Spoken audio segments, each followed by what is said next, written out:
Hoy les queremos hablar sobre el Getianum, este edificio tan singular ubicado en Dornach, al noreste de Suiza.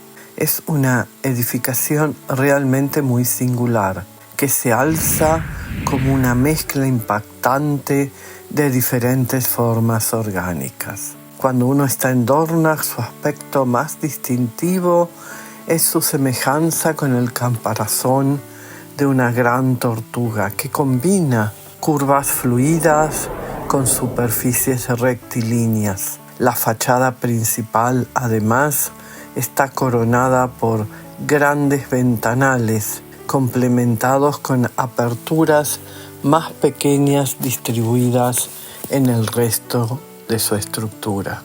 El edificio del Getianum está construido en concreto armado de color gris poroso, una falta de color que se extiende a sus interiores. Sin embargo, esta austeridad se transforma cada mañana. La luz solar atraviesa sus vitrales de colores, proyectando tonos vibrantes sobre los murales internos de la gran sala. El Getianum fue nombrado así en honor a Goethe. Este Getianum posee una solidez que evoca una pequeña montaña, pero sus curvas sugieren la fluidez de la naturaleza que está en su entorno, de ríos, de viento, de pasto, de árboles. El Getianum, además, llama la atención cuando uno está en esa colina en Dornach. Es imponente, está presente, tiene formas poco convencionales porque la concepción, su diseño y su construcción siguieron principios pocos convencionales. ¿Sabías que hay dos Getianums?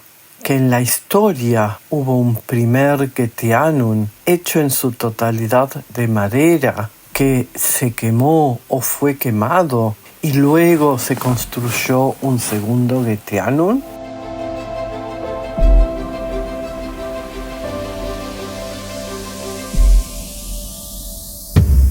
Ese primer Getianum fue concebido como una obra total por Rudolf Steiner, una síntesis de diversas artes.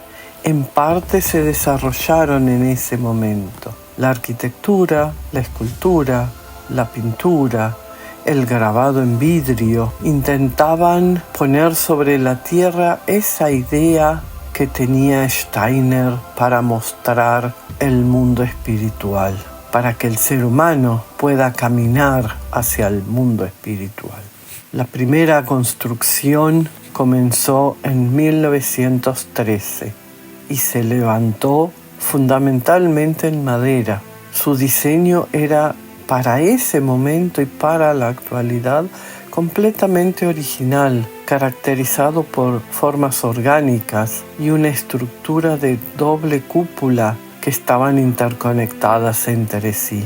Todo lo que fue realizado durante aproximadamente 10 años tuvo que ver con técnicas artísticas innovadoras, especialmente para la talla en madera, esta que reconocemos y llamamos como el representante del hombre o de la humanidad. Y lo mismo sucede con los ventanales que son de vidrio grabado. El primer Getianum fue una obra arquitectónica realmente fascinante, intentando convertirse en el centro fundamental para el movimiento de la antroposofía. Su construcción tardó 10 años y al poco tiempo de ser inaugurado llegó su trágico final.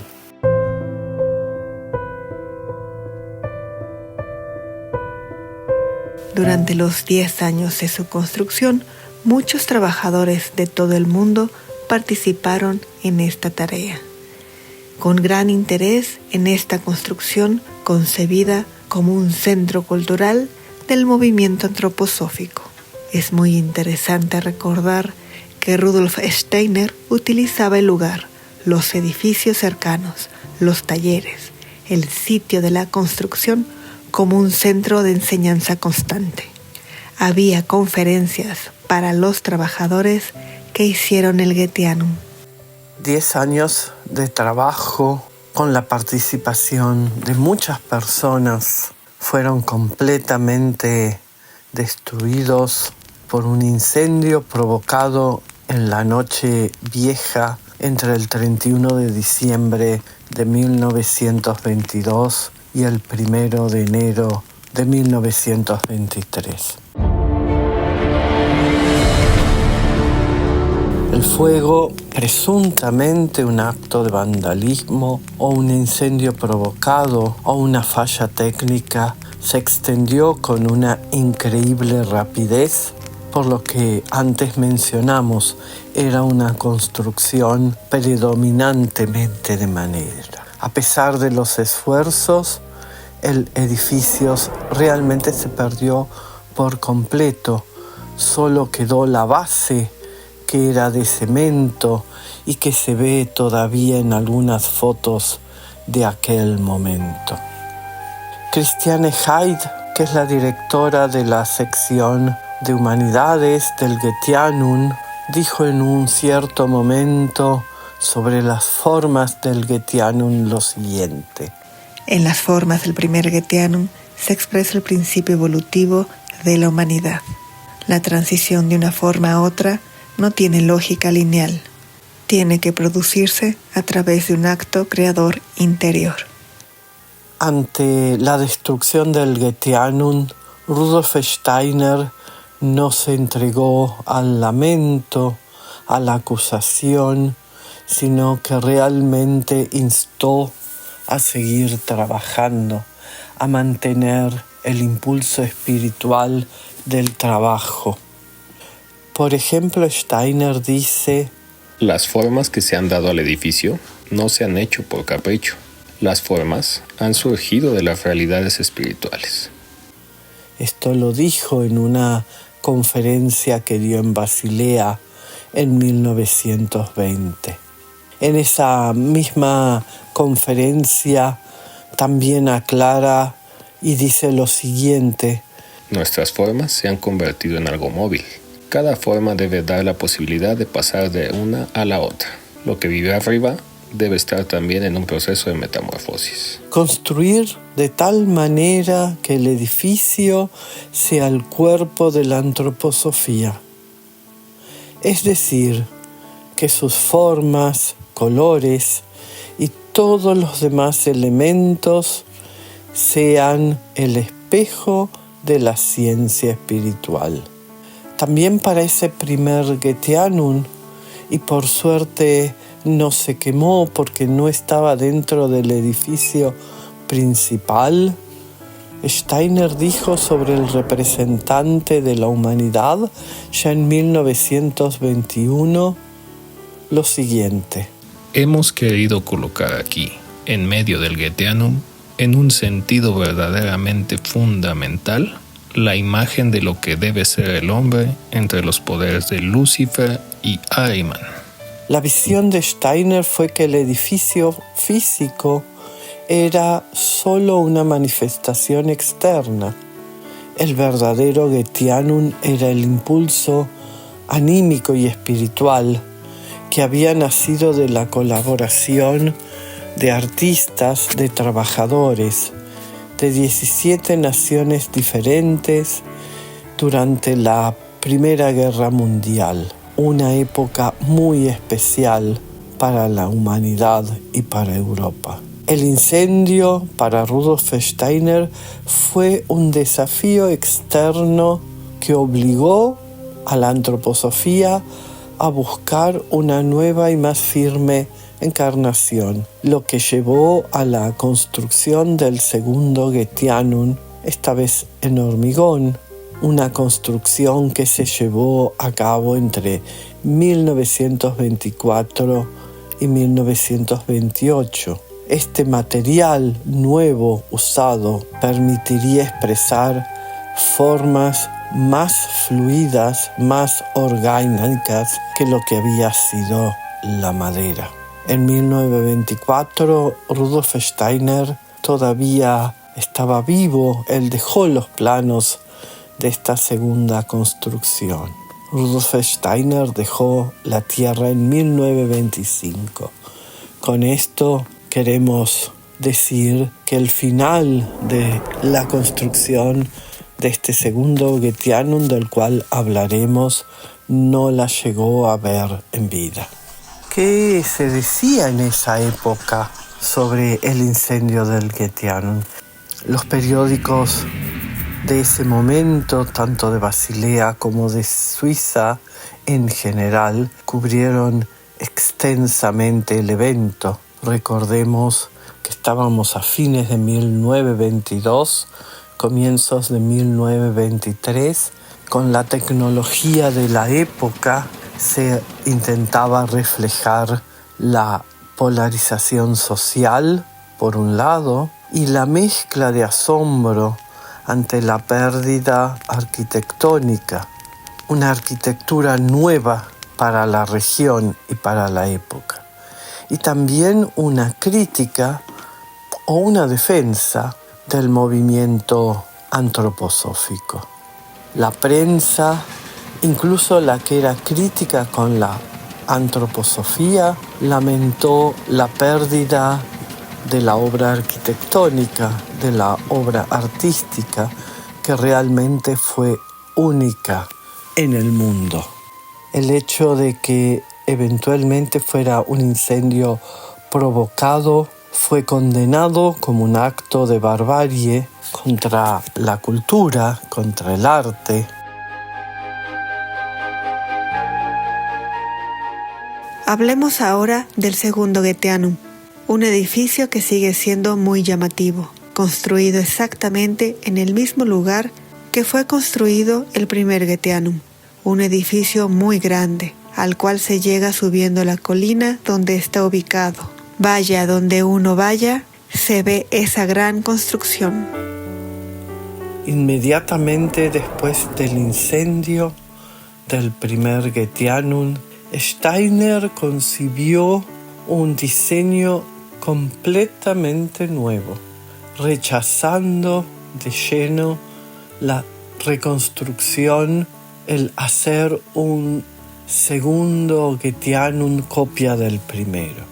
En 1923, Steiner presentó un modelo que, a diferencia del primer edificio, que era de madera con una base de hormigón, el segundo Getianum fue proyectado para ser construido enteramente en hormigón armado. Un hormigón que queda a la vista. El uso del hormigón era revolucionario para la época, en el contexto de la arquitectura orgánica. Steiner eligió este material para poder moldear y expresar la fluidez de las formas naturales y el principio de metamorfosis de manera más duradera que con la madera. Esto fue un acto pionero que influyó posteriormente en muchos arquitectos.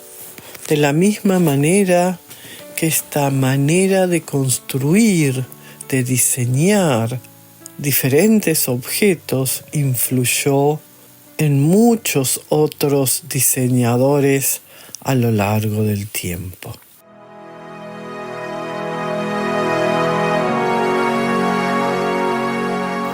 Las obras del nuevo Getianum comenzaron en 1924. El edificio no se completó hasta 1928, 3 años después de la muerte de Rudolf Steiner, que fue en 1925. Fue terminado por sus colaboradores más directos, basándose fielmente en los modelos, en los planos que Rudolf Steiner había dejado. Este nuevo edificio se caracteriza por superficies doblemente curvas, por la ausencia de ángulos rectos, por una forma de liberación de las formas arquitectónicas tradicionales, unas formas que pretenden evocar el desarrollo y la evolución de la naturaleza y de la humanidad. De este gran edificio también podemos decir que exteriormente ya no tiene la apariencia de esta doble cúpula que tenía el primer Getianum, pero sí mantiene la división interior en dos grandes espacios principales, la sala grande, el auditorio, con una capacidad para 1.000 personas, hay 1.000 asientos, y el escenario.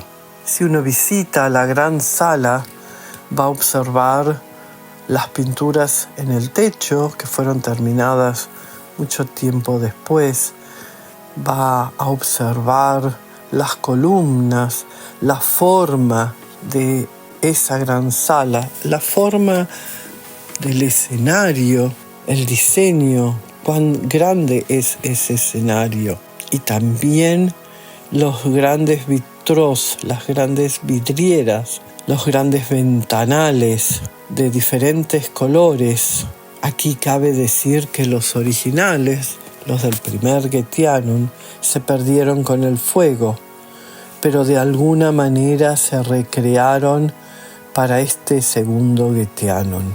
También se recrearon las columnas, las pinturas, y si bien el representante de la humanidad no está en la gran sala, como sí lo estaba en el primer Getianum, ocupa su lugar en el Getianum en otra sala.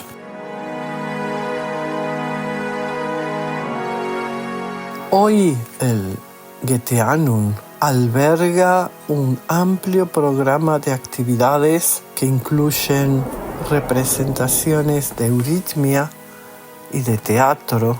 En estos momentos se está presentando el Fausto o se han presentado los dramas misterios, muchas obras de euritmia, de escenario. También es la sede para congresos internacionales, para médicos, para terapeutas, para educadores, para cuidadores, para agricultores, para artistas, para las terapias artísticas. Por otro lado, hay exposiciones permanentes. El representante de la humanidad forma parte de las exposiciones permanentes. Una escultura de más de 9 metros de altura que fue tallada en madera y se basó en una serie de modelos que Steiner, entre otros, había realizado previamente. Algunos de estos modelos se conservan y forman parte de esa exposición permanente junto con el representante de la humanidad.